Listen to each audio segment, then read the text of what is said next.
Thank you. I wanted Bart to see this because if he sees this, I was John Hawk when I started. I was tag team champion with Black Bart back down in Texas, and I wanted to see it because he goes, "Hey, that damn John Hawk's still in my gimmick." So please take pictures and send this to Bart. You know, Bart, if anybody who stands here because of people that made a difference in their life, and Black Bart was one of the ones that made a difference in mine, both professionally and personally.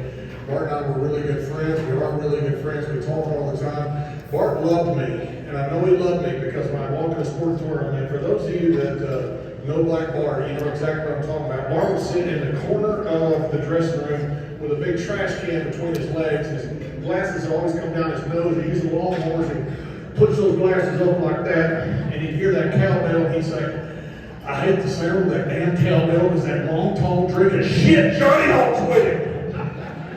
So I know Bart loved me. You know, a lot of guys talk about great trainers in this business. You talk about Farmer Burns, you talk about Carl Gotch, you talk about Hero Matsuda, Billy Robinson, Hero Brad Rymans, you talk about the days today, Tom Pritchard, you talk about Fit Finley. Bart's one of those guys that finished guys in the ring. He was one of those guys that Dusty Rhodes sent Dustin to. He's one of those guys that Blackjack sent Barry to. And he got me and Dunkel. And Bart cussed me and Bobby Ford if he's going to find a patch of green grass and teach me a lesson one of these days. And thank goodness he never did. But Bart, a few months ago, about a few years ago, gave me a call and told me that he had cancer. You got to understand our sense of humor. I said, "What kind of cancer, Bart?" And he said, "Colon cancer." I said, "As big as your ass is, that's like a giraffe with strep throat." And he said, "Johnny Hawk, when I get out of this chemo, I'm going to have to find a patch of green grass and I'm going to teach you a lesson."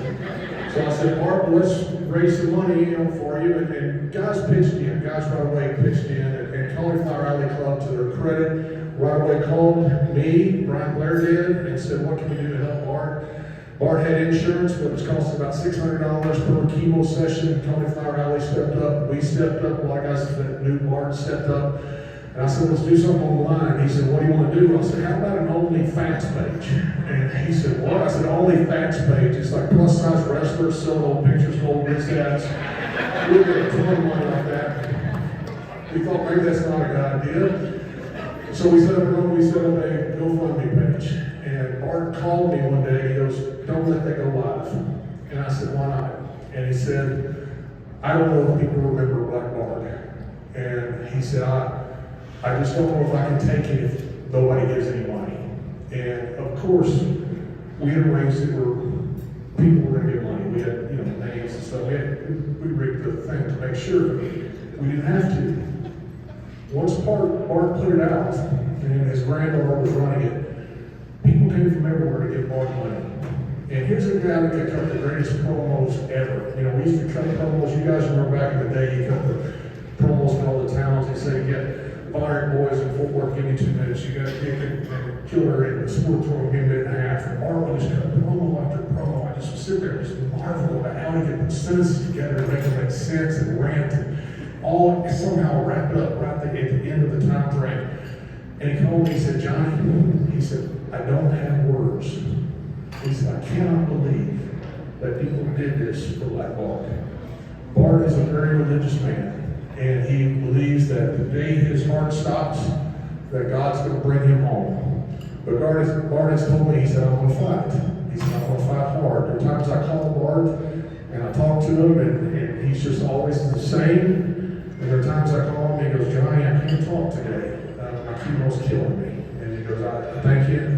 I love you. Will you call me later?" And of course I always do. Bart has a long road ahead of him, but he's going to fight. And he's going to fight like only Black Bart can. There's not a guy in the industry I've seen that has had as much influence of everybody has a Black Bart story. And they're all good stories. And Bart has this incredible legacy. This award meant the world to Bart. He wanted to be here so bad, but his chemo got further, and I'm not sure what's going to happen next, but Bart's going to be Bart. And I'm proud that a guy that I love here has gotten this award. He's my big brother, and I want to thank you guys for honoring a good friend of mine and a good friend of the business, Mr. Black Bart.